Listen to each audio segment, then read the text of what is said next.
Welcome back, everyone. This is the final session of the workshop. The speakers for the session are Mr. Riasat Noor and Dr. Thusitha Sugathapala.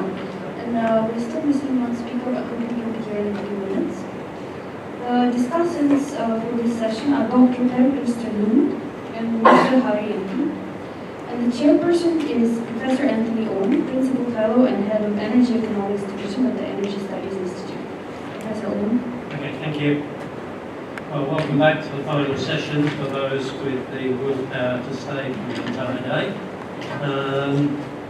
Our first speaker, unfortunately, is going to walk about. So we're going to change the order, if that's okay with the audio visual. And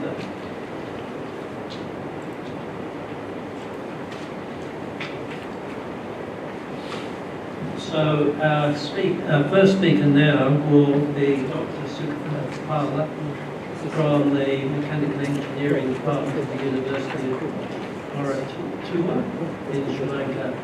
And it's, well, you can read this for yourself, Progression of Renewable Energy Development for Electricity in South Asia, Drivers and Challenges. Thank you.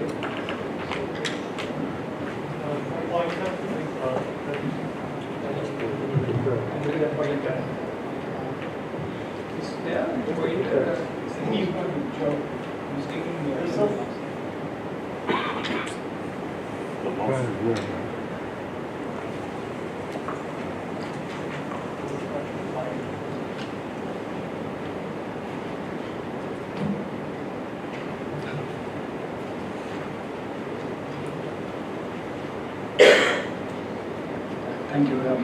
Good afternoon, everybody. And as I think even indicated earlier, all the key topics have been exhausted. So anyway, what I do is basically touch up on the area which have not been covered yet, also highlighting some of the I would say best practices or some of the learning we had in Sri Lanka. So basically we're talking about these drivers and challenges to some extent covered.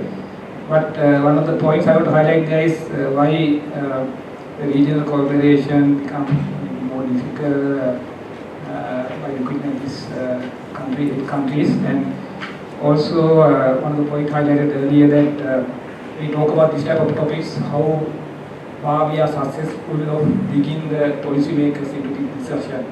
And so that's another thing, that's way we have come across like in Sri Lanka too, and then somehow we were able to get some commitment from the policymakers to take some real actions, and I would highlight those also. So therefore we talk about these topics with the policymakers, we have a different approach how to present that data. So I am going to share with you, because when I was working in the Sustainability Authority, where always every monthly we have a meeting in the parliament to address the policy makers. There we take this opportunity to transfer that information in a different language to them, and we need to use that similar approaches together with the regional countries into that map. So I talk about this area, the South Asian Region Advanced Board is done, but I will present in a slightly different way.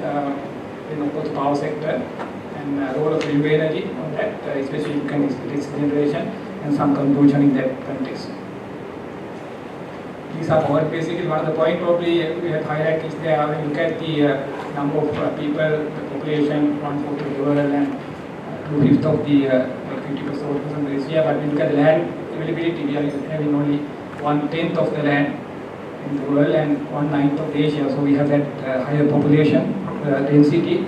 There's a challenge basically. We have high population, we have those low land area, so renewable development need usually land. So that's a challenge we're having. Then of course when you look at the range of different the parameters, there's wide range. So we look at a very small country, very large country, number of population, number of land area. So it's a huge variation within that 8 countries. So that variety become a challenge basically. Therefore, taking up one good practice from one country to another, adopted to a local context become really challenging. So therefore, learning through other experience is not easy in that context. So key points basically, one thing, the population density is quite high, that's a challenge basically.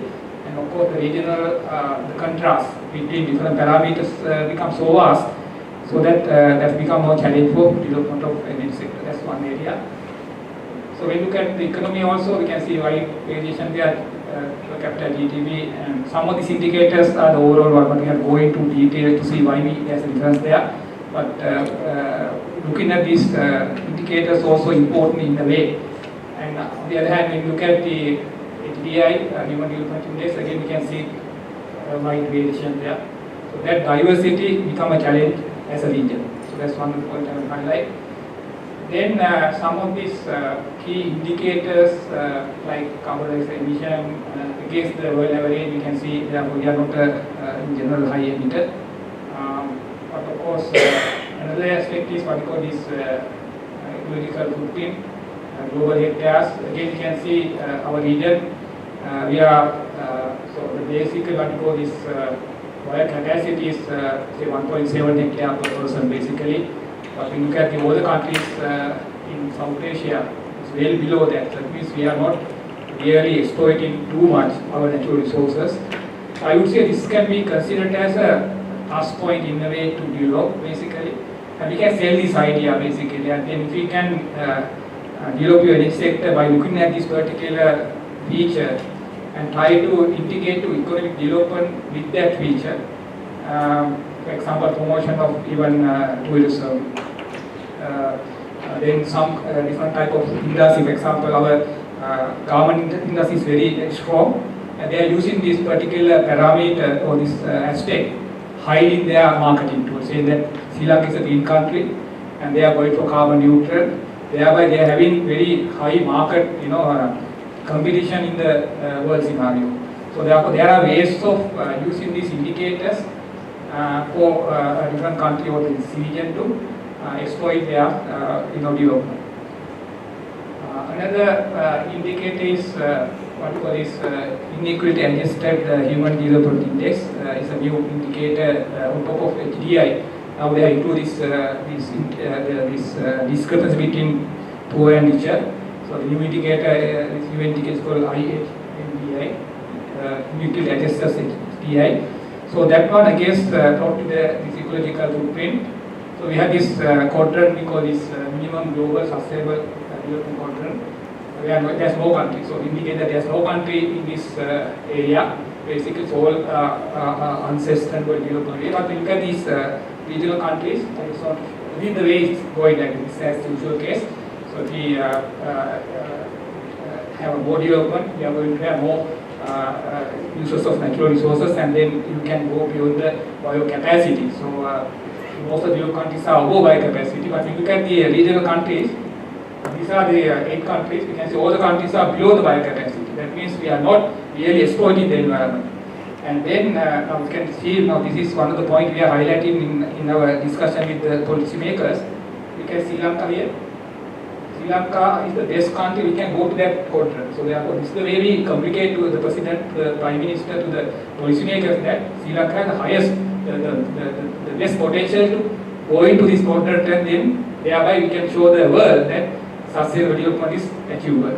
So that's the way we try to use the policymakers, to take policy decisions. So some of these decisions recently taken by the government are through this drive basically.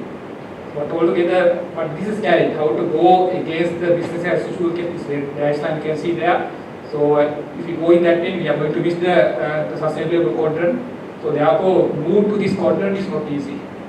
And when you look at the capacity, when you look at the information, when you look at the real context of South Asia, it's impossible in a way.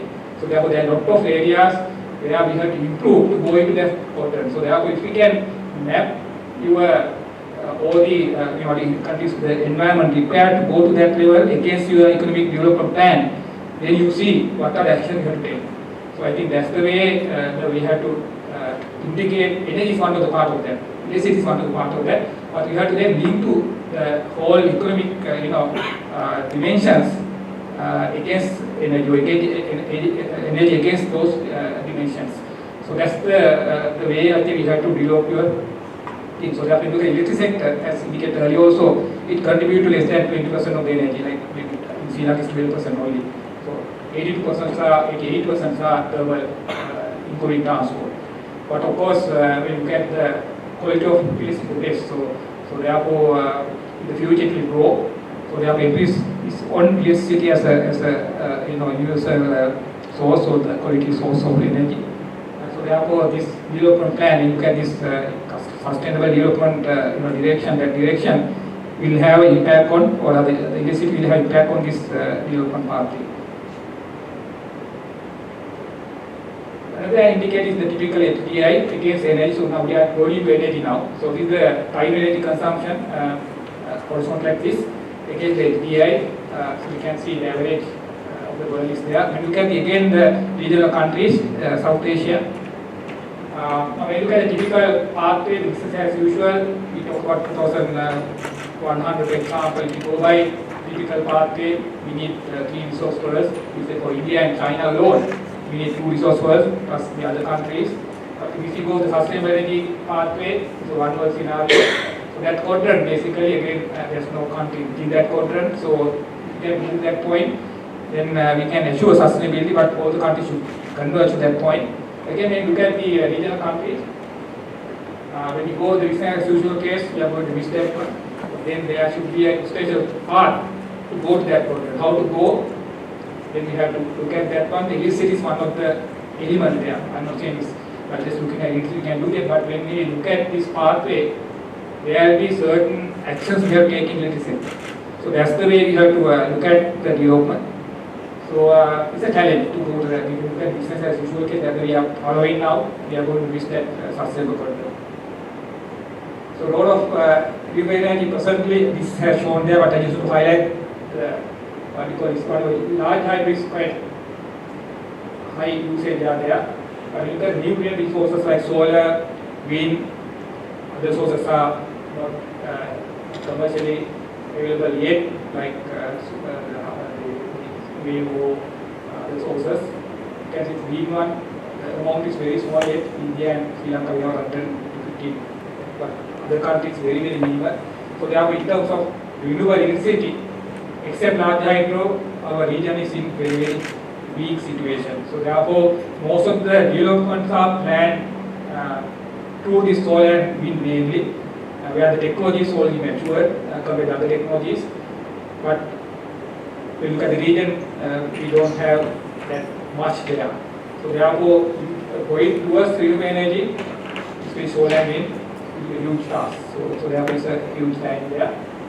There are some development, especially for rural electrification, like small solar systems. That level is happening. Like India is one of the leading countries. There are a lot of positive policy developments, like tariffs, for example, feed-in tariff, high feed-in tariff for solar.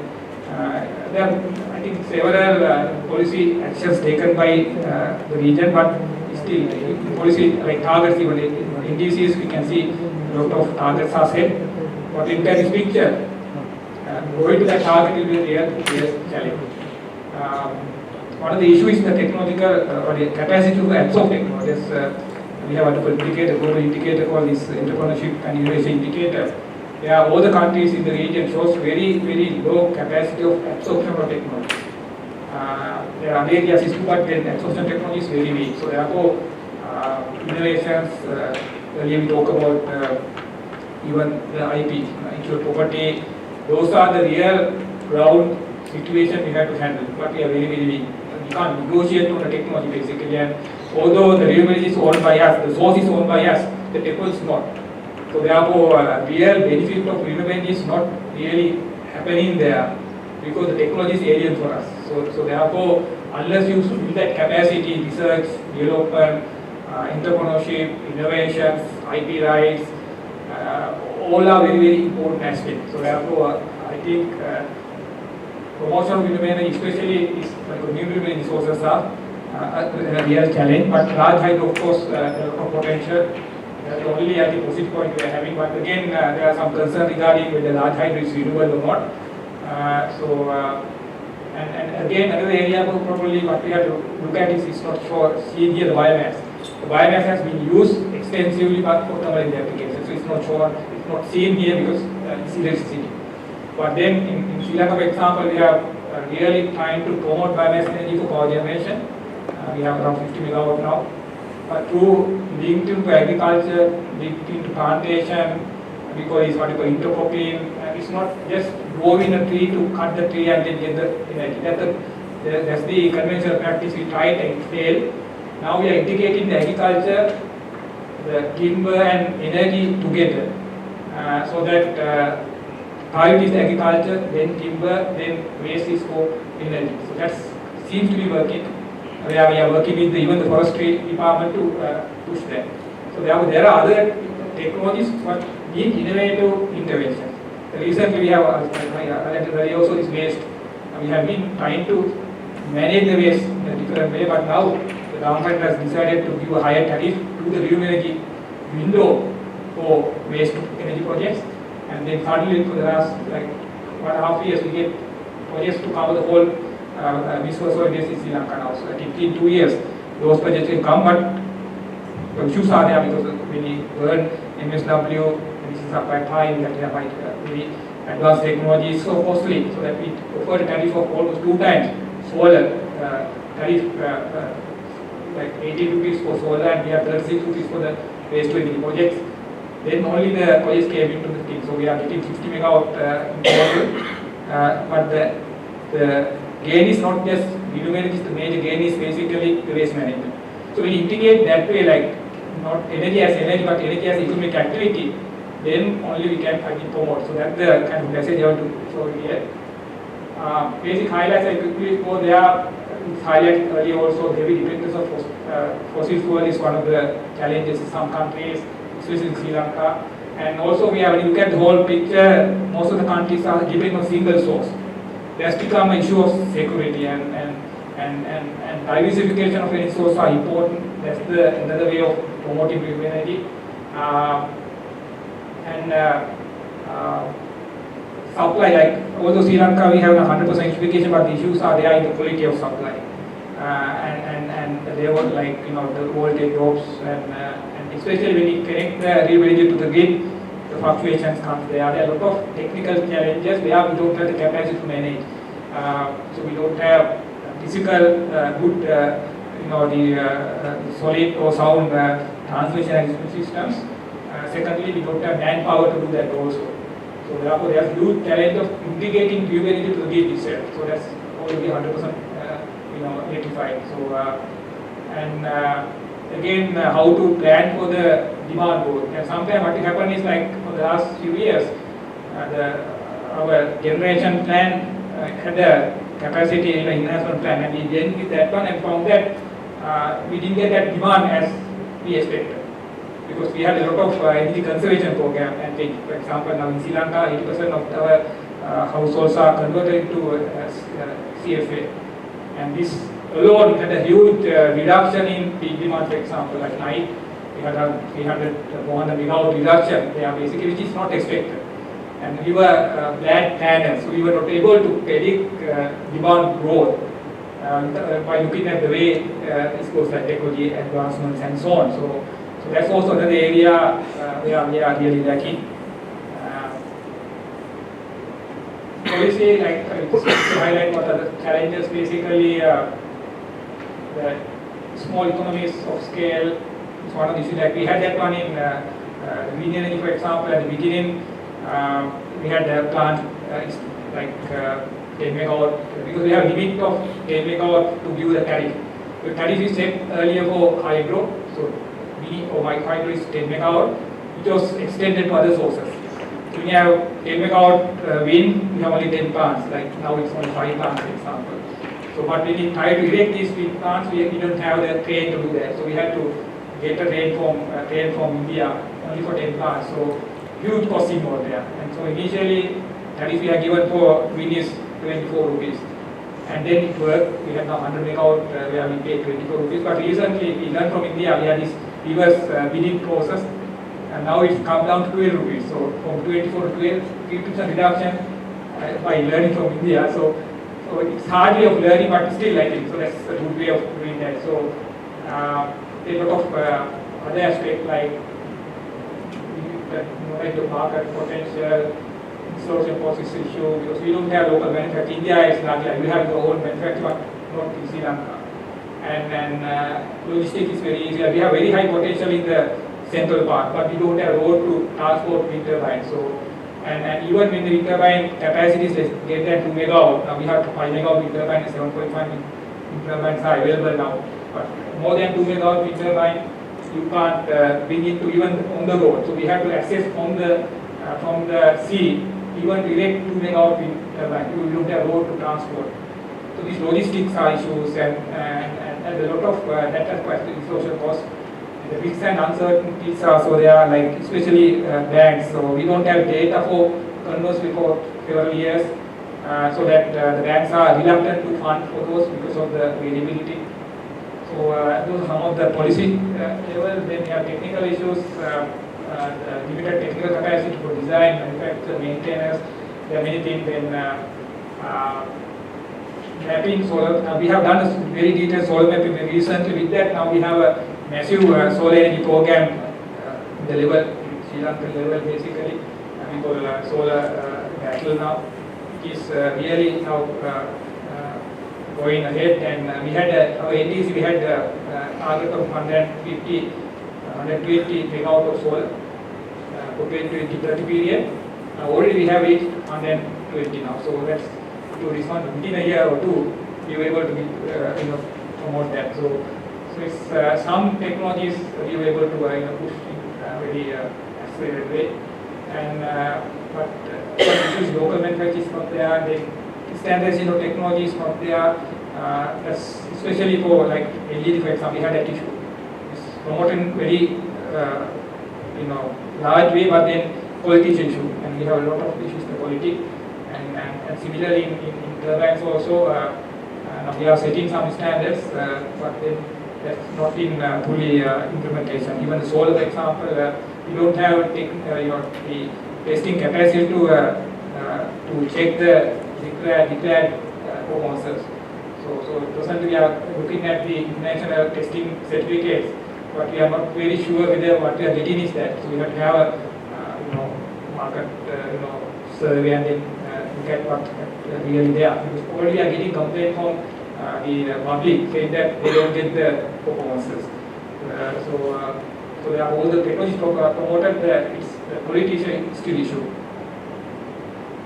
So I mean, basically, presently some of these renewable resources are basically formed by feed-in tariff. We call it technology-specific cost-related to tariff. So that any technology, when we calculate the tariff, we look at real cost basically. So there is technology that cost varies, and that's one of the starting point. And then of course we have fossil fuel subsidies are there. On regulations, especially looking at this biomass, for example, and waste energy plant, emissions is an issue, and we have weak regulations there. And of course, when you look at this, our development plan, like for example, this electricity development plan, basically highlighted the coal, basically, and recently government decided to move from coal to natural gas. So far, we have not used natural gases and we don't have fossil fuel resources. So we are now moving away from coal to natural gas. It's a political decision basically. But then still is fossil fuel, so we are looking how to promote renewable energy. The target is to maintain 30% renewable energy by even 2030. That's a real challenge. Capacity is another limit, I said earlier. The human capacity and expertise. Also data. One of the key issues is in fact the overall NDCs. We are finding very difficult to set the benchmark, and then mitigation team, show that. But we don't have good data. The most second data and the data quality is a real issue. So we are really struggling now for the readiness plan for NDCs. Presently, we are considering more and more how to set up these data collection systems. By 2020, when you start in the NDCs, we want to set up that data. So the database or data management system, access to data, or data quality is a real issue. I think it's common for the region. So those are some of these key challenges we are having to promote. This will to that policy level, I think the governments are taking some actions. But one of the issues I think we are looking at is whether we are really looking at these different dimensions in sustainability, social impact, health impact, what are the gains, what are the real, for example, battery. Now we are looking at this energy storage as option even for solar, but still we find that one of the issues we are looking at now the battery recycling. So we don't have a capacity. What will be the other impact of those?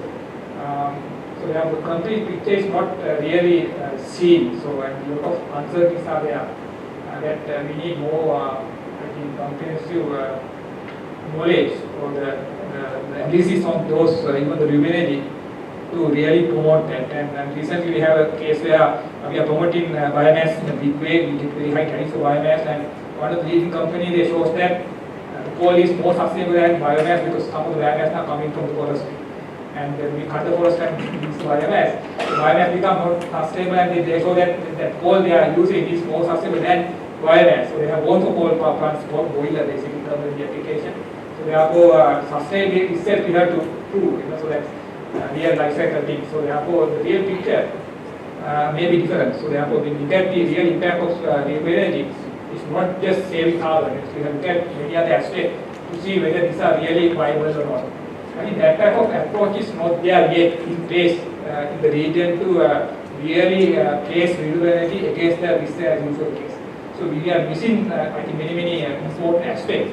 So that's why we don't see that type of development because there are a lot of risks involved. So therefore, unless you prove that it's really contribute this type of economic gains, environment gains, then of course the government will, I think, take action. But as is usually, as scientists, we won't present the government the real situation. And so therefore, we can't blame the politicians.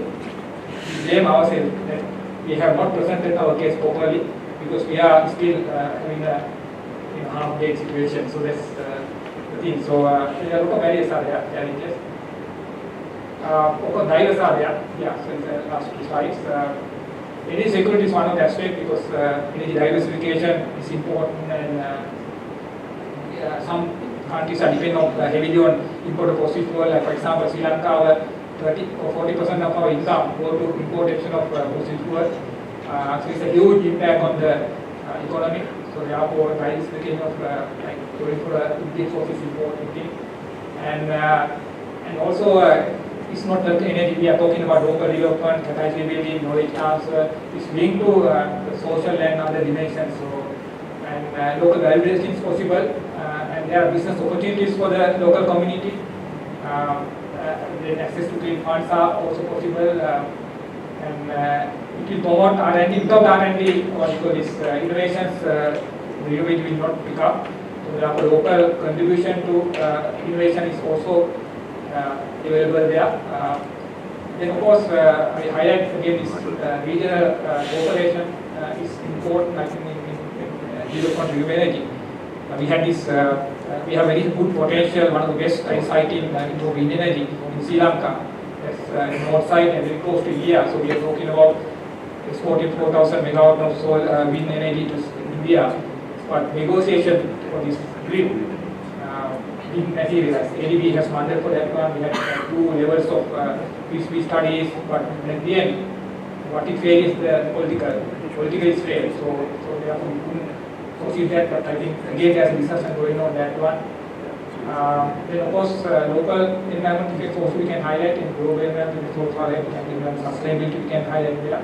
So it's basically talking about all the dimension of sustainability can be highlighted by promoting renewable energy.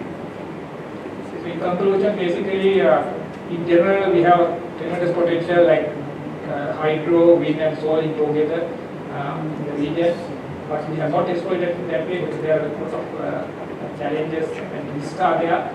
Unless you address this one, just blindly going to this renewable energy will not work. And especially we have not included the energy into the whole picture of economic development. So therefore, real situation is not seen properly. So that it's become a real problem.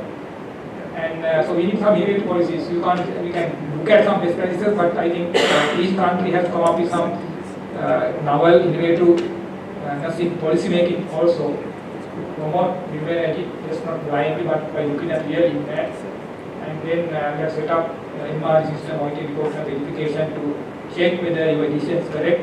Then if it's not, then come back and dynamically you have to improve it. And there, I think regional cooperation is a must. I think that knowledge is there where we can learn from each other. So we can promote that type of knowledge transfer, do the technology transfer, which is important aspect. That is another area we really like technology transfer. So that's basically my presentation, just to highlight key points without going into details there. Thank you very much. Thank you, Dr. Sugathapala. And next speaker is Mr. Riasat Noor from the Institute of Policy Advocacy and Government.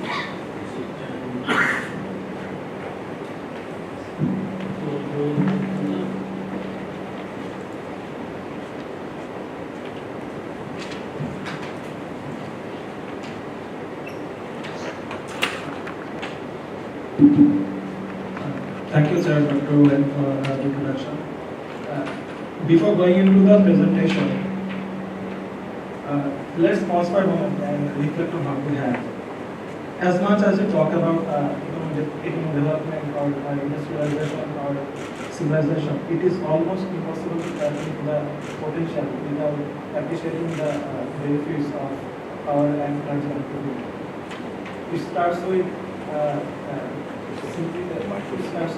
connecting the basic needs of this lifestyle and goes beyond connecting the daily drivers of human civilization that we recognize.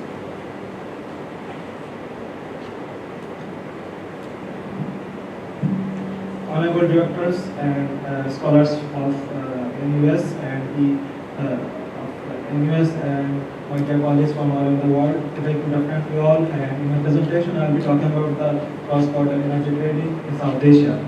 For the presentation purpose, I will be diverging into 5 sections. That I will be firstly talking about South Asia as a whole, then the current energy cooperation into the region, then the energy potential, then the roadblocks and challenges, and finally the way for through regional integration through the energy cooperation.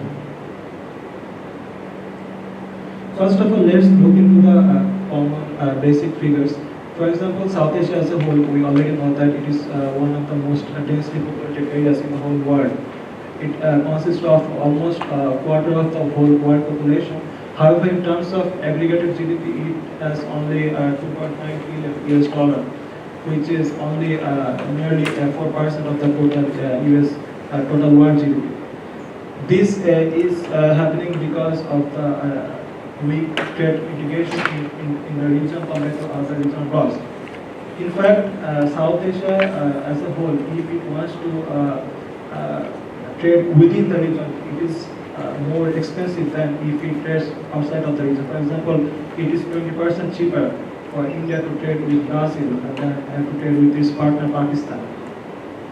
So in that aspect, South Asia has only 5% of interregional trade as opposed to 35% from Southeast Asia and 60% of Europe. However, the GDP growth has been clocking against almost 7% as an average in the region.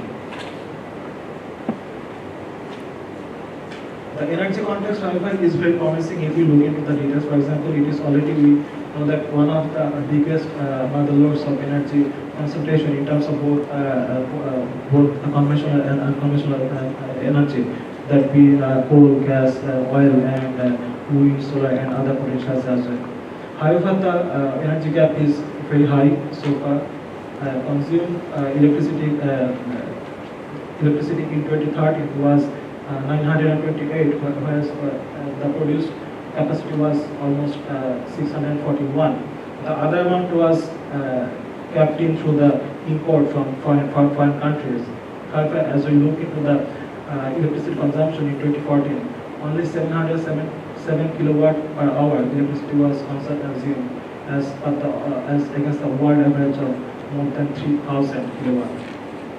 However, in 2014 data shows that every word the region is clocking is more than 4% energy demand, far exceeding the region's capacity to meet. Let's compare to the world benchmarks. For example, if we take the other regions, for example, South, Eastern Asia Pacific, then Africa and Europe and North America, you'll be seeing that access to energy, access to electricity and energy in South Asia is one of the lowest in both counts of access to electricity and per capita electricity consumption. Only in both counts, this Sub-Saharan Africa has lower count than South Asia, the region. Let's look into the current energy cooperation and trade scenario in the region. First of all, let's look into the country-specific scenario. For example, Afghanistan. Afghanistan is heavily dependent on import. However, it has the potential of access to heavy and high electricity. However, to meet the gap, it has been recently been connected to the Gas 1000 network, and it is planning to import the electricity from Central Asia, for example, Tajikistan to Afghanistan and then back to Pakistan. In Bangladesh, however, Bangladesh has very high dependence on gas, and the rest is filling with the import capacity. The gas is, however, is depleting rapidly, and as for the current consumption rate, it shows that in next 15 to 20 years it will be completely depleted, and then Bangladesh will have to move forward for alternative energy consumption and energy sources. Bhutan, on the other hand, has seasonal generation in the monsoon seasons, for example, May to September.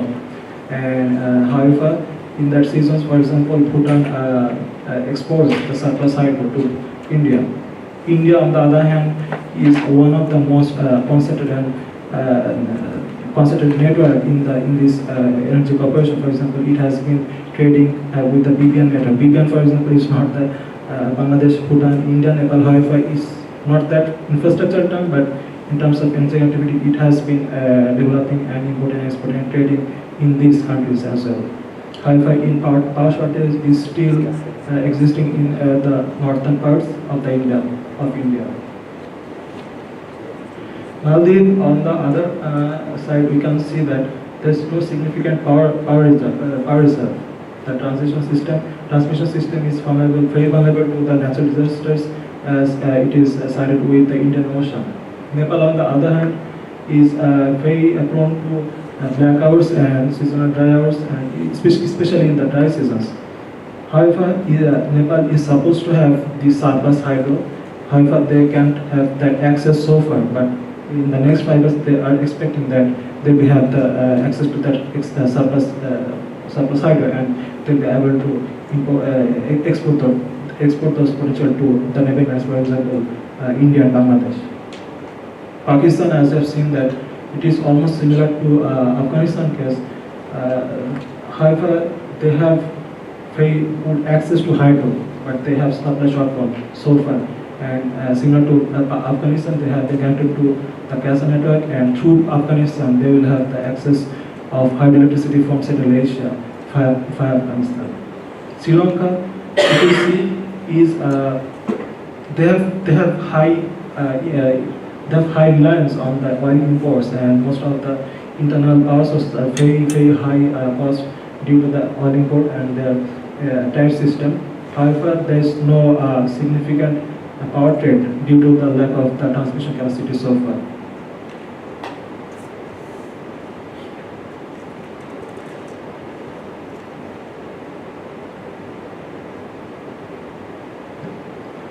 So, in short, let's look into the existing energy trade in South Asia. As you have already seen, bilateral and trilateral, these are just the numbers. For example, energy trading, as you have seen, that Bhutan to India is now being currently conducted roughly 1,450 megawatt, and it is being conducted both government to government and commercial projects as well, and it's basically the hydro concentration that is being very surplus in Bhutan in the May to September months. On the other hand, India to Bangladesh, India is exporting 600 of electricity via government to government and commercial projects, both in the northern and southern part of the country. India to Nepal, India is exporting 250 megawatts of hydroelectricity via the Himalayan reserves as well. In piecemeal stages, there have been some developments in petroleum trades. For example, India is exporting some petroleum to Bangladesh by ferry and through the land channels, and same is going on under the Bhutan, Nepal and Sri Lanka. Bhutan is trading petroleum products to Sri Lanka via Nepal route. Let's look at the potentials. However, as you have seen that there is some going on between the existing power players. However, there has been big, massive chunks of numbers that have been both underexplored and unexplored in terms of both conventional and unconventional energy resources. For example, let's look into this map. We'll be looking into these figures later. However, let's first look into the investment priorities. Why the need for investment priorities? We have already seen that there's huge inadequate power supply, mostly in most of the countries. Then they have been rapidly rising growth demand, both in terms of access to electricity and per capita consumption. On the other hand, we have very large untapped hydro potentials, both especially in the regions of Bhutan and Nepal. What they can do if we tap into these potentials, if we invest into these sectors, what we can have? Well, better resource optimization, and we'll have better transmission and transaction system through optimized use of transmission lines. Then obviously we'll have direct demand variations and requirements through the day-ahead markets and day-ahead transactions. We'll be moving forward, obviously, from one of our biggest limitations, that is the dependence on single fuel dominant economy, and we'll be able to move forward to highly responsive and diversified market. Then we'll have standardized contract and competitive prices through the market determined prices. That means no need for further negotiation.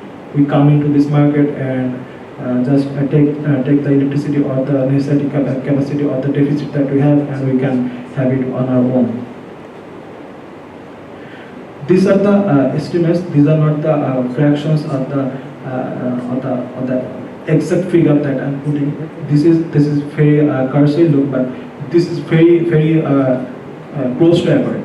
So let's look at the figures, which is saying that in both terms of conventional and unconventional, for example, clean energy, we have massive amount of reserves that are both unexplored and underexplored in this region. Coal have more than 100,000 metric ton of reserves. Then we have natural gas, that is 95 trillion cubic feet. Among these, we have more than 100 trillion cubic feet of gas in the Bay of Bengal. We have oil of 5.9 million barrels. Hydro have 350 gigawatt, mostly in the Nepal and Bhutan, and some portion in the India. And we have wind of almost 25 gigawatt. So that we have in the coastal areas of India and Nepal and Sri Lanka, and especially the federal lands that are uncultivated so far. So how we can tap into these projects? Again, I will be coming back to this BBI network. These countries are the solid and most unique platforms for energy trading for this unexplored or this amount of to be shared. Nepal has the capacity within 5 years to export the hydroelectricity to India and then Bangladesh, or Bangladesh via India. Bhutan is already exporting the hydroelectricity to India, and then if there has if there is some provision, Bhutan can export the excess hydroelectricity to Bangladesh via India, and India obviously to Bangladesh, as I've seen.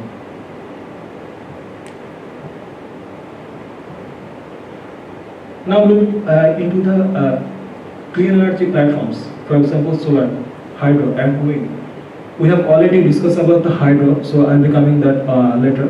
Let's look into the solar power. Solar power is one of the most untapped potentials that we can have in our basket. For example, Bangladesh is having one of the success stories in the whole world by implementing the solar home system, and that is the mini grid integration into the rural and suburban areas, especially where those are inaccessible and grid connected, and even island areas. Those we can and the applicants can be apparatus can be used clean cooking, the solar irrigation, and so on and so on. Hydroelectricity, as you have seen that we have more than almost 350 gigawatt of potential, and it is very suitable for export in the monsoon seasons to especially India, then Nepal, and even Bangladesh. Then we have wind power. However, this is only suitable for Maldives. So it shows that most island in this area, this island has demand under 500 kilowatt, because as those are small islands and demand is very low. And in these cases, these are good opportunities for small scale and hybrid plants, for example, wind diesel and wind solar plants, especially for this island regions. Let's look at the detailed facts that have been challenging the process, the journey, and the potentials to be implemented. Among the technical barriers, we have the lack of centralized power market. We don't have any market at all. So that be it centralized or decentralized is further down the question. But then again, it complements the lack of synchronized and multiple robust interconnection facilities, which we don't have again. And then we have transmission networks constraints. If we have any, we have that we very poor capacity, very poor line of network, and we don't have the synchronization. For example, as I've seen that if we want to implement a high voltage direct current interconnection facilities between India and Nepal, or India and Bangladesh, or the trilateral scenario, it will be requiring US dollar of 239 million for establishing every 500 megawatt of block.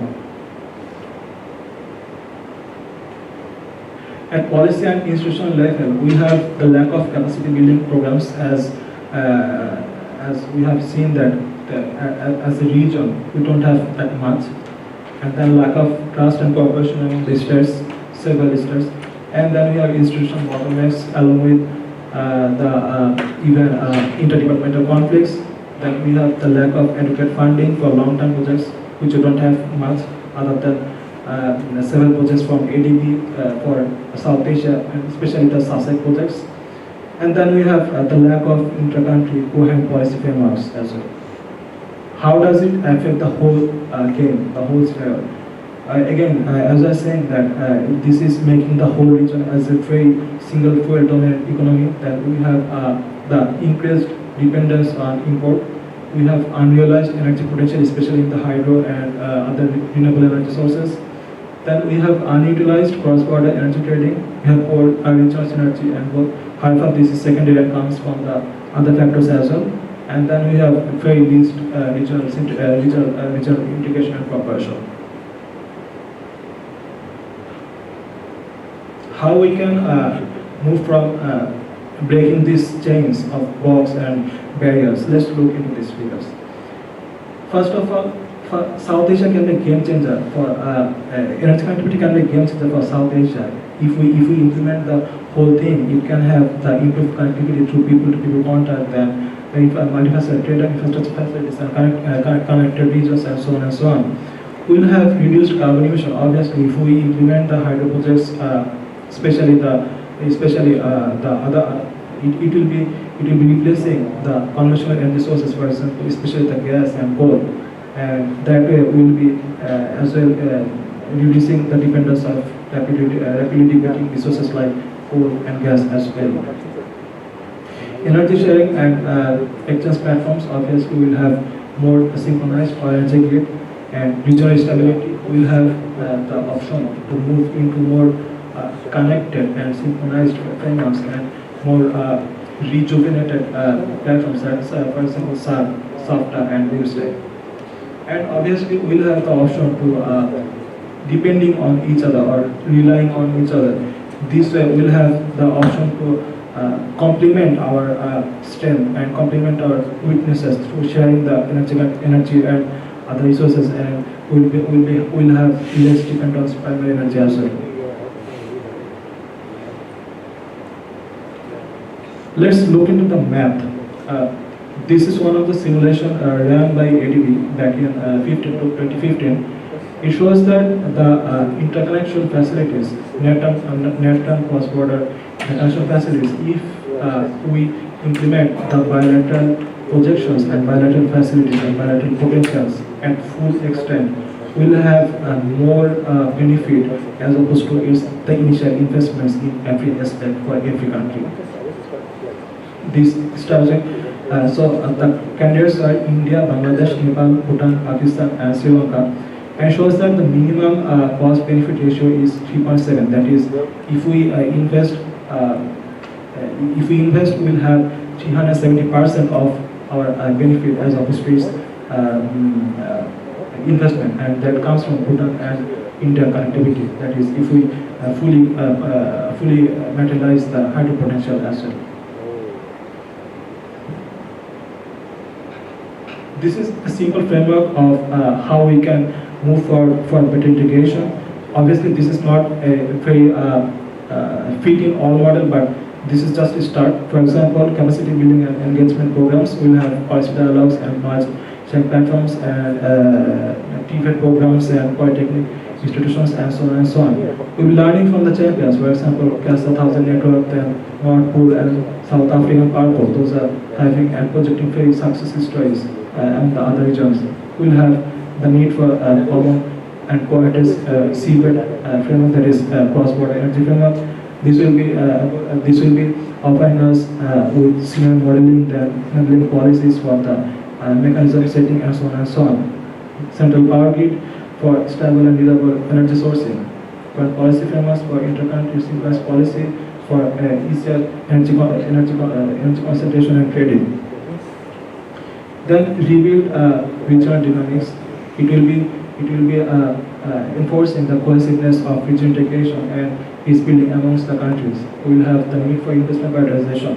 Although the countries will have the need for a single country or single need assessment for its own investment. However, when it comes for the seeded or the cross-border energy trading, we'll have the need for a centrally concentrated network that needs for the investment prioritization to its own network and setting.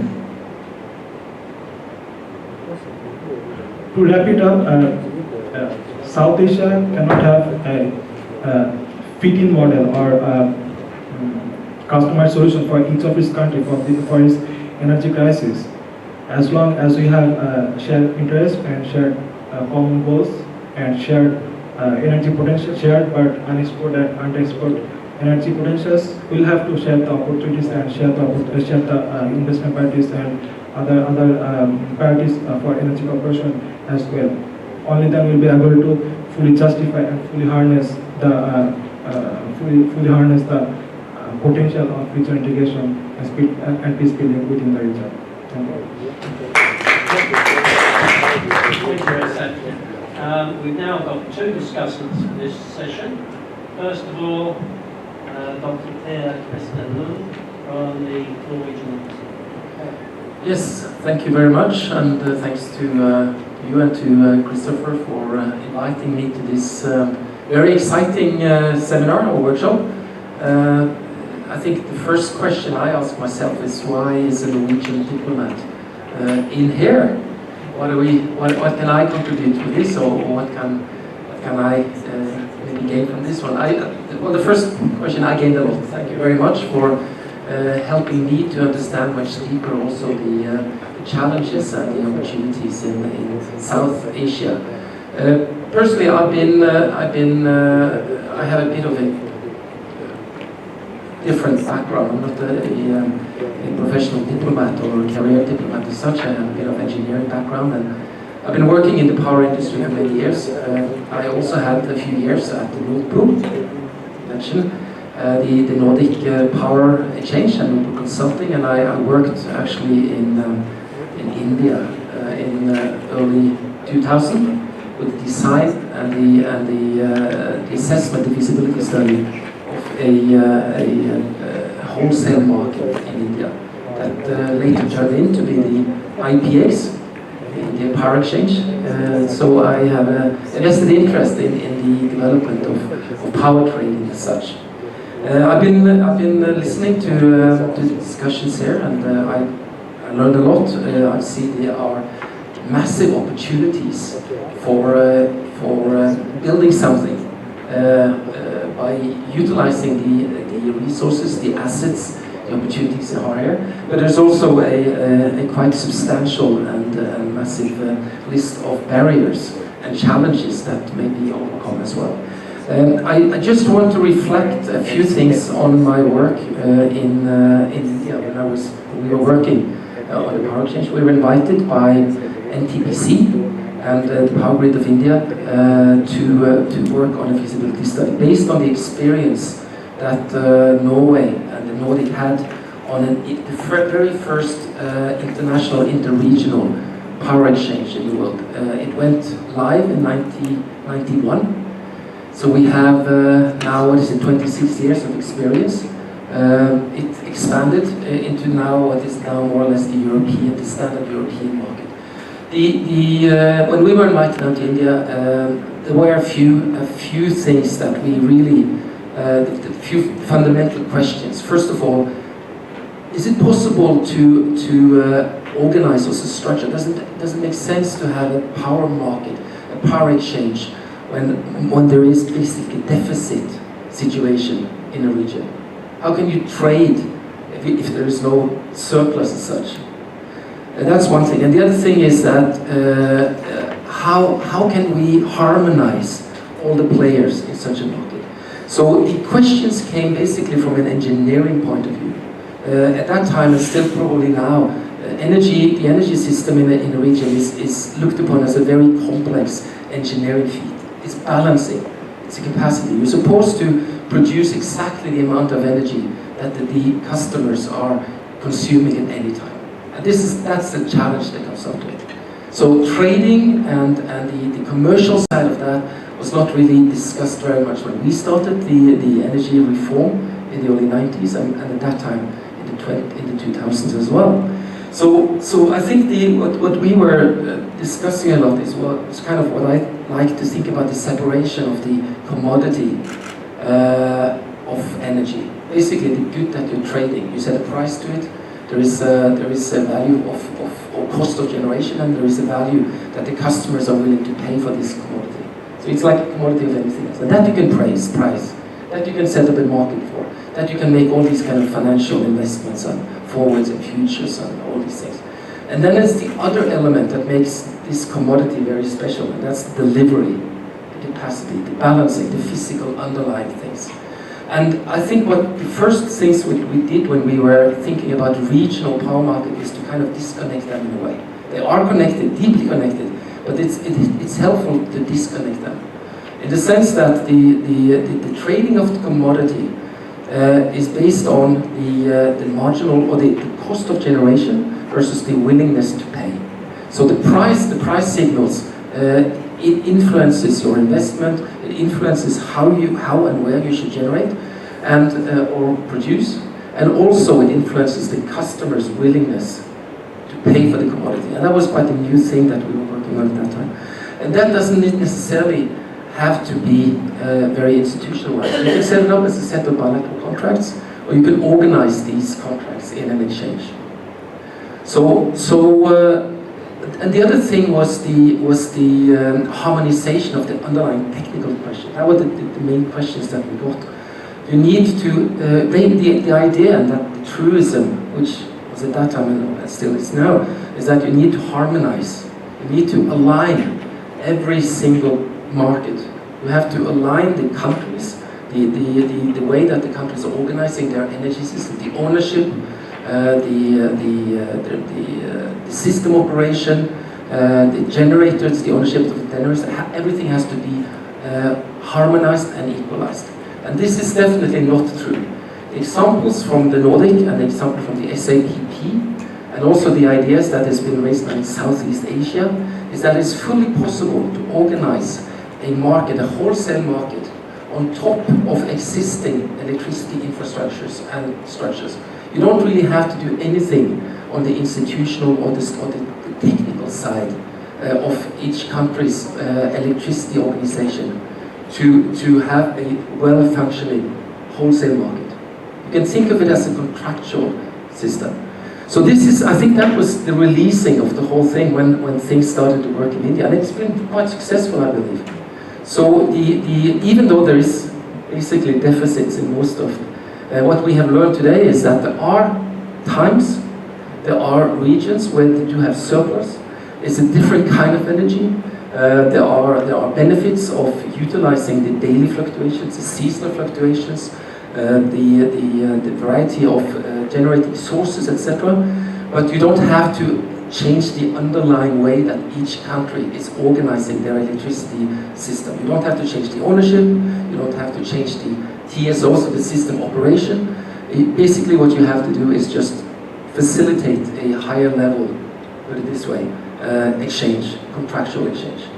I think the IEX and also the PXIL, I think, is another competing exchange in India. It's a very good example of how the trading between the states and India is working. And I believe it could be quite easily expanded to the rest of the region without too much technical complexity.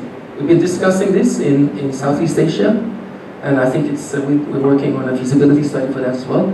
But I think it's fully doable in this region as well. And that's what makes it quite exciting for us. Norway has a long experience in this. We already have advisors. We've been working with the Nepali government, with the Bhutani government, Indian government, on the advice on this side. We're working in Southeast Asia to see if it's possible to implement these things. The other thing that, just another comment when it comes to interconnectors, I was quite surprised actually to see the low degree of physical interconnectors.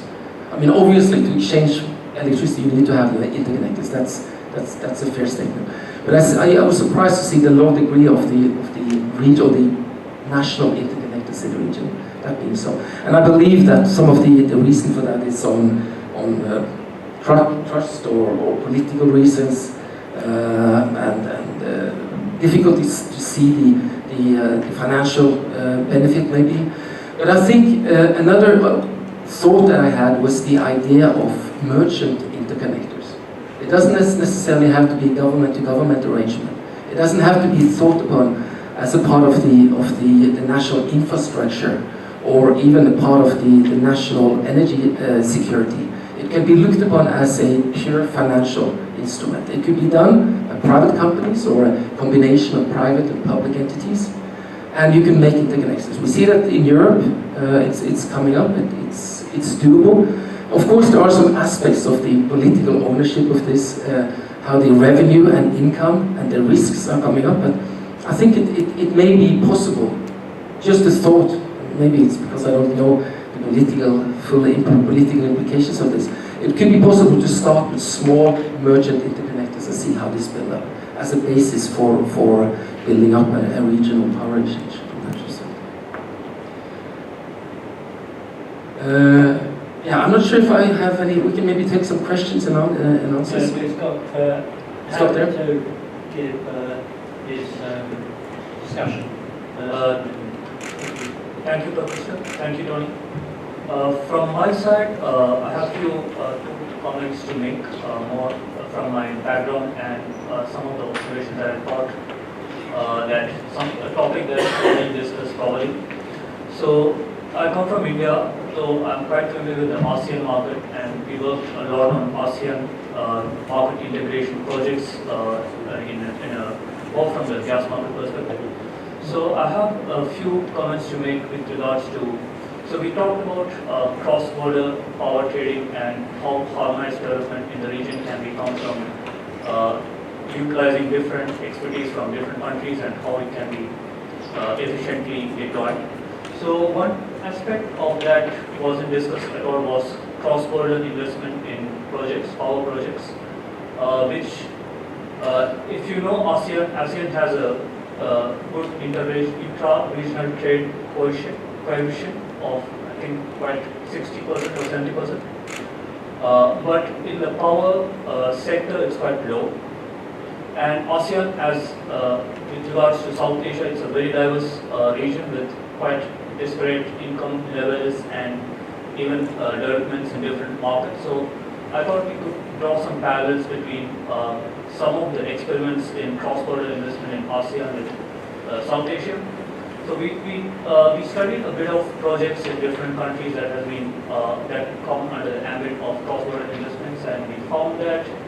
So I made some notes. So there were a few FDIs, foreign direct investments, that worked on a case-by-case basis, which we found it to be a cross-loop model. So it works like this. There's a small center where there's power being produced and there's a demand center nearby, and you come into agreements that works on more on a very local level with a very close understanding with the local market, and that works in many regions in South Asia too.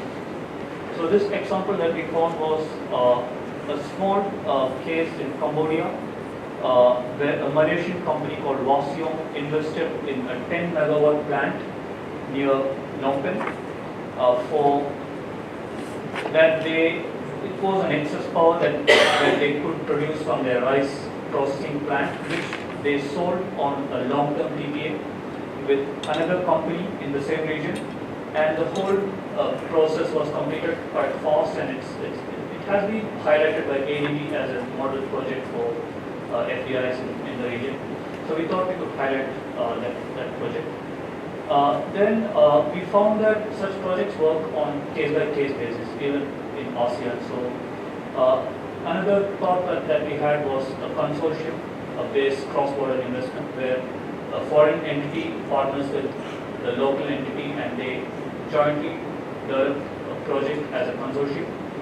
So this one is more favorable as it's more large scale, and there is more pooling of resources and expertise, and the local knowledge combined with the foreign expertise can work favorably in a new environment. So we have a lot of examples on that, but I will highlight the case of Thailand developing a power project in Myanmar, which has been a successful project. Then you of course have the multilateral development banks and the sovereign wealth funds being active in the region, which we unfortunately for the SWFs we don't have much examples of that in South Asia because we don't have that. And we also have infrastructure funds that are an indirect way to develop into investment into different power projects in different regions. So these are all some points that I thought I can highlight.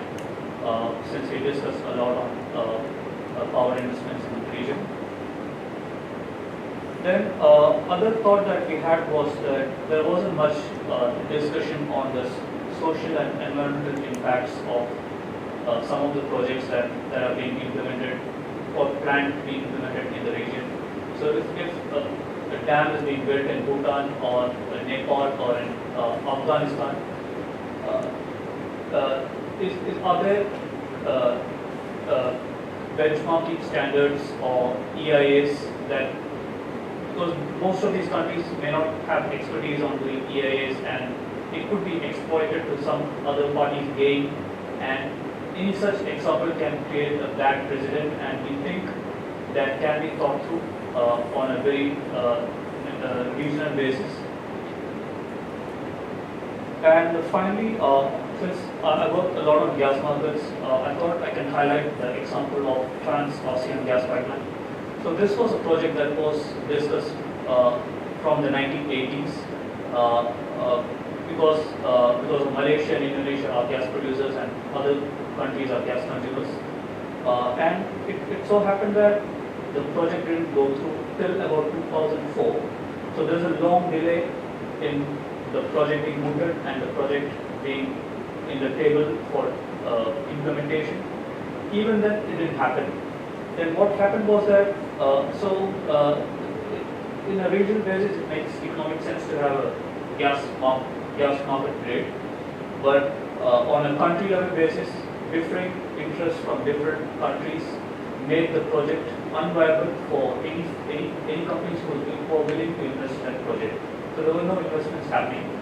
So what we found that countries who thought to gain a lot from such cross-border investments in international pipelines, they came together on a bilateral basis, and you'll be surprised to know that from 2004 to 2016, 2,400 kilometers of gas pipelines were built on PAGD.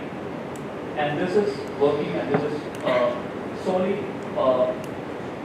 made possible through the workings of on a basis of bilateral basis by different countries. So, which is quite interesting in the South Asian perspective, as many have noted that countries which work together on a bilateral basis have made more progress than countries on even 3 or 4 nations together. As the BINB network has started, because Bhutan has not given the green light to the. So that are some of the points that I've made throughout the seminar, and I thought I could highlight. Thank you. Thank you, Harry. So we'll now throw it open to questions to either the 2 speakers or the 2 discussants, or if you've got fairly short, emphasis on short, commentaries, they would be welcome to. So who's going to start? Otherwise you'll get me. Got me. One thing that's come up with the work we've been doing recently, and be aware of this as well as Harry, is the issue of energy security. When you have interconnectors and trade across borders, particularly in the case of Singapore, which seems to be very reluctant to be a member of the ASEAN grid. The most advanced cost-benefit analysis so far is for supply to come from Laos, from the hydro, through Thailand and Malaysia to Singapore, the LTMS. And Singapore has been very cool on this, to such an extent that LTMS, the S now, is replaced by Sumatra. It's something that is peculiar in a way to Singapore. Since I've been here, I've realised that energy security is of the utmost importance. But extending it somewhat to the southern African power pool, problems have arisen there which have been largely due to perhaps a bit of over-dependence on the power pool. Remember, this power pool is over 20 years old, so it's evolved over a long time. What we're talking about with Southern Asia or the ASEAN power grid, well, ASEAN's been talked about for 20 years with no action, but it's a relatively mature system which actually started at ground level, as Claire said, started with bilateral contracts and then built up. So it wasn't as though they had an efficient system in the first place. It started very slow and then built up according to a plan. Unfortunately, a couple of years ago, 2 problems occurred. Up till then, the major suppliers of electricity were South Africa and Zambia. South Africa is requiring all the power itself and has very little to export. Zambia has been in the grip of a drought for a number of years, so it's really had a devastating effect on the power pool itself. More so on the population of Zambia, for example, because the long-term take-or-pay contracts are with the mines, who gets priority on what little power there is, the mines. And so there's been long periods of without power.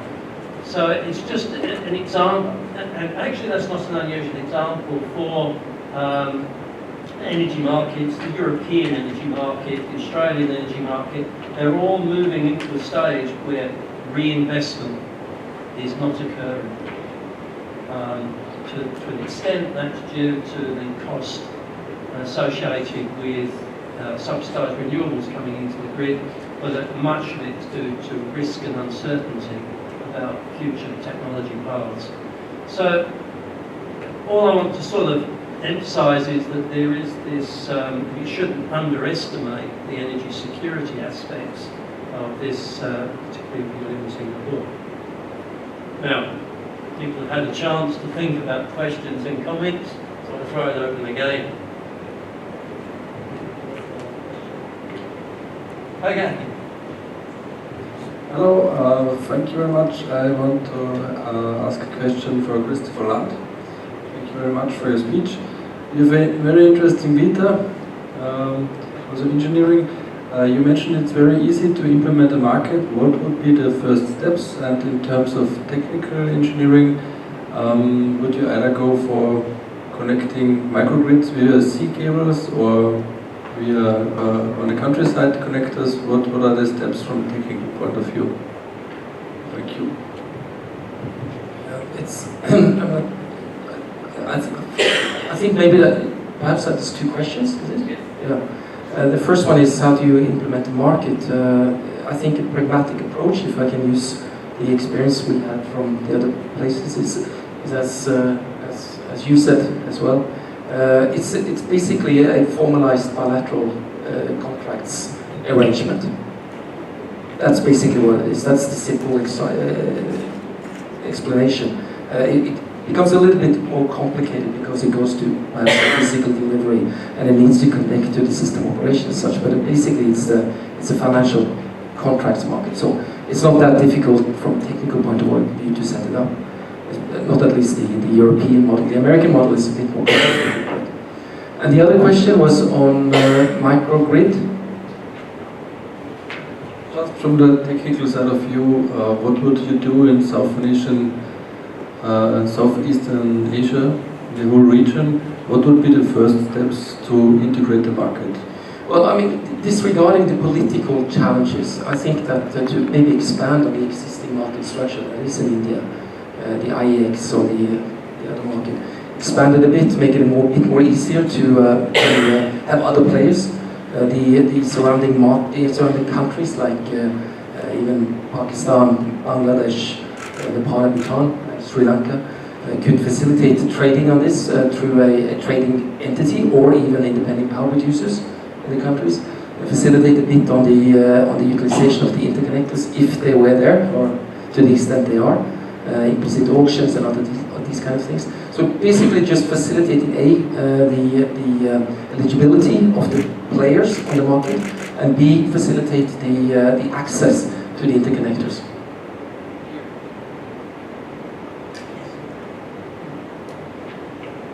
The point that Anthony raised regarding energy security. I mean, in the morning when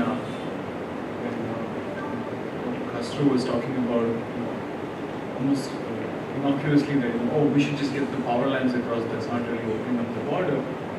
We had some discussion saying that's like a very easy way to sort of put your system at risk, right? Effectively, if the other party was just playing truant by not playing by the rules of electricity exchange and caused, let's say, disruptions in the frequency, right? I mean, it could be like the state itself doing it. It could be non-state actors, whoever it is, right? Then effectively that puts a burden on the much larger system, and I'm talking to the Indian side, right? So without that underlying trust that such actions will not be resorted to, and that this is a purely commercial transaction, I'm not sure whether this can actually proceed. I mean, and the example that comes to mind is the Uber pool rides in India. Right? It's of course over time it's started happening. When it originally started, a lot of people were like, will people actually trust, the other rider who's already there? Because it's essentially given, the high incidence of crime, especially against women. But then slowly you realize that, as and when the market started picking up and people started seeing the commercial value in it, right? Uber pool rides are really popular, and we find that there's no real issue right now. So perhaps it has to happen in incremental steps, but unfortunately this is exposing the entire national network. And India can't sort of ask for an isolation clause saying, if we find that, something is wrong, we'll isolate you. So that becomes like sort of like a one-way, dictatorial sort of relationship. That also doesn't work. So when you say that it can happen bilaterally and can be expanded, I'm not sure how easy that is. Actually, yeah, anyone will do it. I'll respond to that. It's not a question of bigger or smaller. It's not a question of bigger or smaller. It's a question of compliance with technical standard.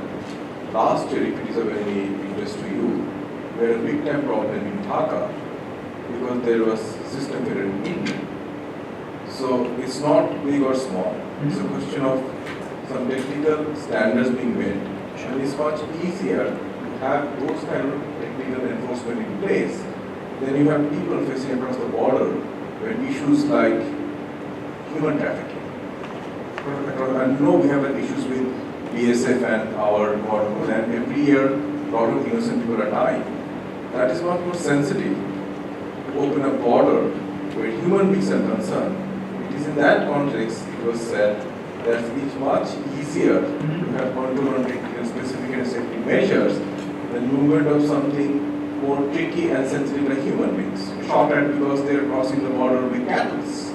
So just to put things in context. And it's not a question of bigger or smaller, it's a question of certain specifications being made, safety, safeguards being put in place either side of the border. So just to, since you mentioned me, I thought it's my response to put things into context. My point was also that it's not about just putting the place at the beginning. These are things that have to be followed up on a regular basis. So I'm saying that, and given that there is a sense that I don't have any control of anything on that side of the border. For example, if it is between state 1 and state 2, you can pick up a phone, you know that the other person there is not necessarily hostile, right? So you may have an initial technical standard and all the network, everything matches up to it. But if you're not sure whether, at the time of need, the other person will not act in a hostile manner, how do you put your faith in that system is the question. It's not about achieving the engineering compliance. It's really about when the requirement is there, will both parties see eye to eye. You see, that is the whole issue. In the beginning, I said this whole mindset of South Asians always going one step forward before doing anything, and negativism. This is the mindset which is stopping us. And if it doesn't change, trust me, nothing will happen. Because at some point, we'll have to start trusting. And on the way, there can be some big talks. It happens everywhere. People don't talk about Europe and North America because even if it happens, people assume certain degree of trust and goodwill is there. But here, even before we board the ship, we're thinking about the ships being sunk. So that mindset doesn't change. All this talk will go on, and nothing will happen. The South African Power Board's got the market operator. As you say, they don't have issues around those. The drought is natural causes. But everybody said, I think it's basically you've got to trust the market operator. If everybody has faith in the market operator, then you would be ostracised by all the other countries if you decided to misbehave. I also think when we're talking about this regional interconnectors or national interconnectors, if your entire country's energy system relies on one interconnector, it's a very vulnerable system in itself, and maybe it's not very different from the whole system relying on one generating unit. If your whole country relies on that, or even your ability to balance system, you have a serious technical problem. So I think there is the worst case scenario perhaps is an economic loss. Someone is defaulting on the contract. You just don't get delivered the cheaper electricity that you contracted. So in worst case, it's an economic loss. It's not necessarily a system reliability thing. Unless, of course, you, as you said, 100% rely on import, or very large extent rely on import of energy from a not so trustworthy neighbor.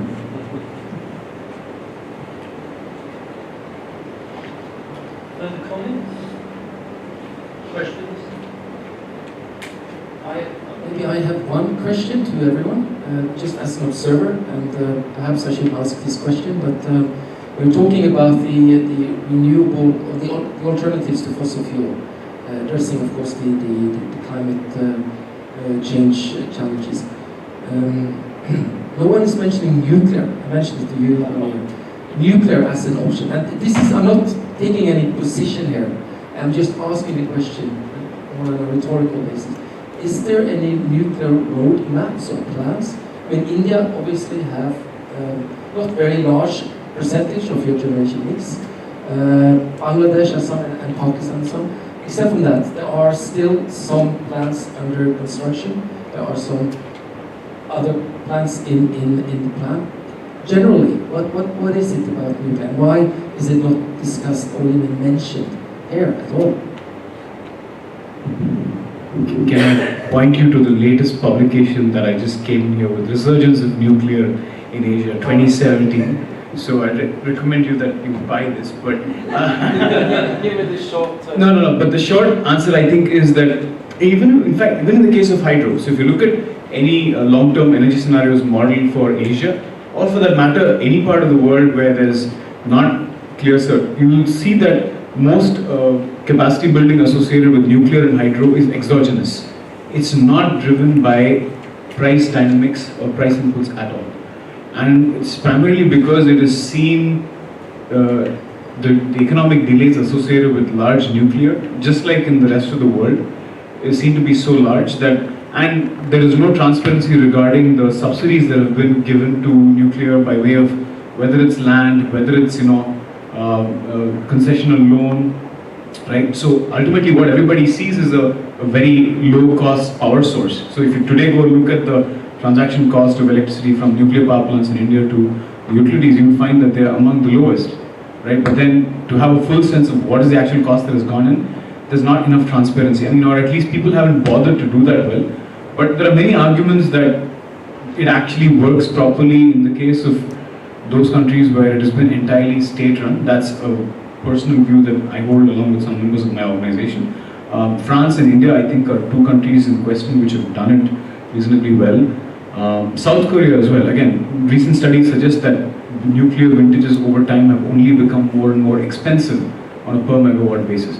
South Korea is one of those few which has bucked that trend, right, and has actually shown decreasing costs of nuclear for every megawatt.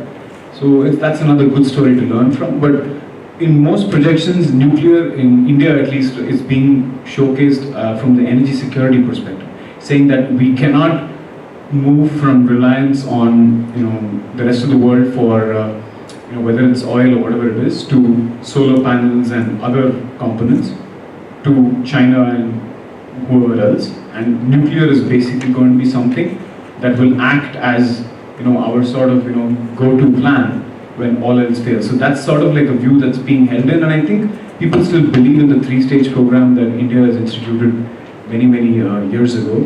But it's very unlikely that they will live up to the targets of 63,000 megawatt by 2032. I think they'll probably be lucky if they get to about 15,000 by 2030, right? But that's it. The government has just commissioned, I think, 10 nuclear power plants of 700 megawatt, which is of the higher order PHWRs. So hopefully those will see the light of day sometime soon.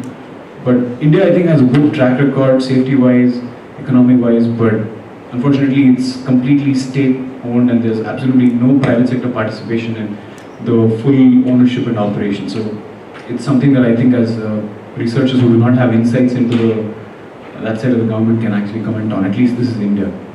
Maybe the rest of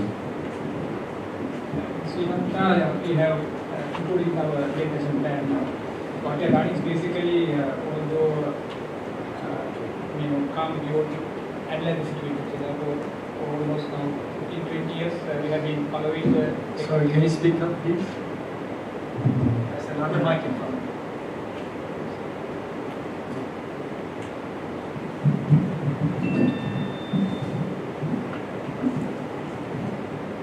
So we have been following the technology advancement and also getting training in that time, and our policymakers also did some awareness program, and so we were basically planning to learn about that. And now in the couple of years back, we included in our generation plan. Of course, it's not the baseline case, but we have a nuclear scenario too. So we have been following that, but of course not very open to this. We have opened a level of vision from the public. So in the ministry level and planning level, we have included nuclear as one of the options.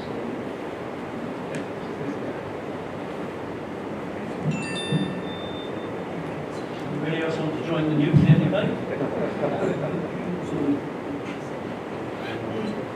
No, I just want to say that India in its INDC and also in its draft energy policy uses non-fossil fuels. It doesn't use renewable energy cleverly, which includes nuclear. low carbon source. I mean, the one claim I think the nuclear can put on is that I think nuclear liability is perhaps more certain than climate change liability, right? You have a reasonable cap.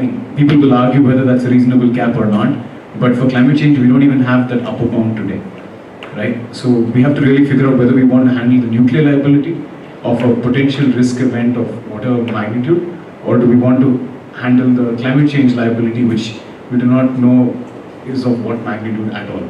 So, that's the trade-off that people really have to look at. Last chance. Okay, well, let's all thank our two speakers and two discussants, and we'll move on. Not quite. Not quite. Thank you, everyone. And can I ask you, Professor Owen, to please present our guest speakers with some gifts? Two speakers and three and Two speakers and one discussant. no, two discussants. One discussant goes well. Yes. Very good. And Oh, then you're an employee. Yes. Oh, thank you very much. Thank you.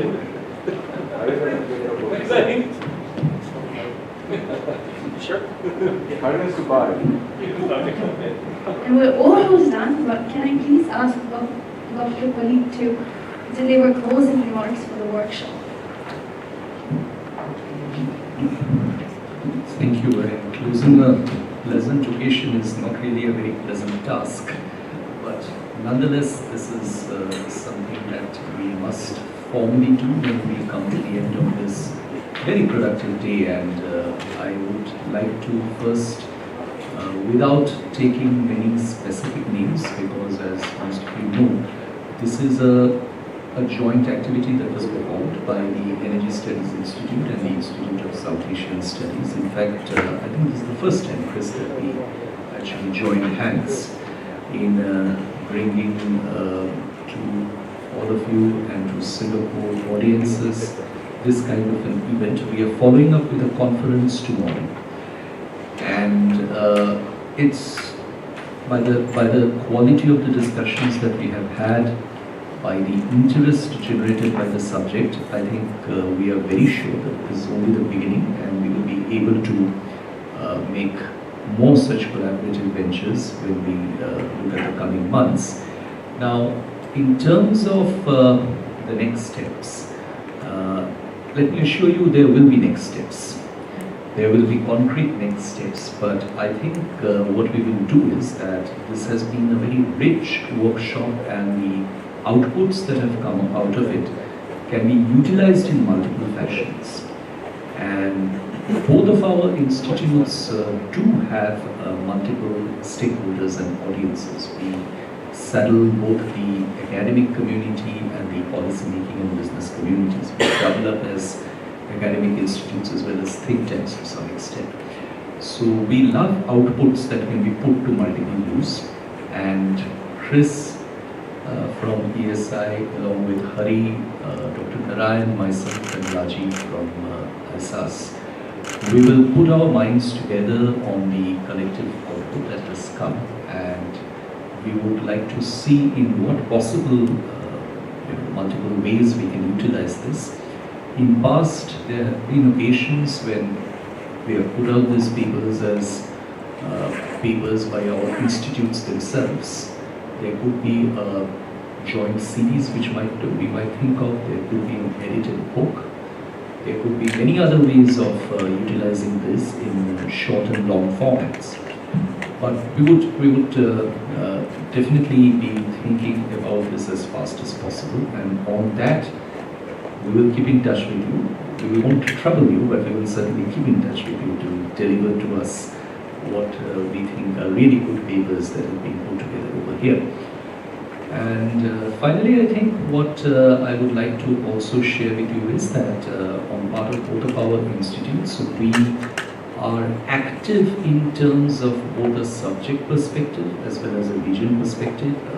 Chris and the Energy Studies Institute are active on the subject of energy across regions.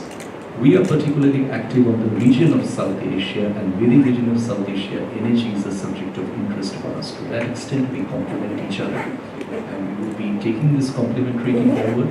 We are very welcome and open to suggestions from friends and colleagues like you in terms of how we can collaborate further and do joint initiatives like these in future. So with that, let me end with a specific thanks to the administration and finance team of both institutes. Jordan and Yusuf from ISAS, Jen from ESI. Did I forget anybody, Chris? No, just Jen. Okay. We can't thank each other, of course. That would be politically incorrect. And there's Elena as well, who's been Absolutely, Elena. Thank you so much. So with that, welcome to Singapore again. Wish you a very good evening, and I hope you will all join us tomorrow for the conference at the Hotel. Thank you so much, and we look forward to seeing you and keeping in touch. Thank you.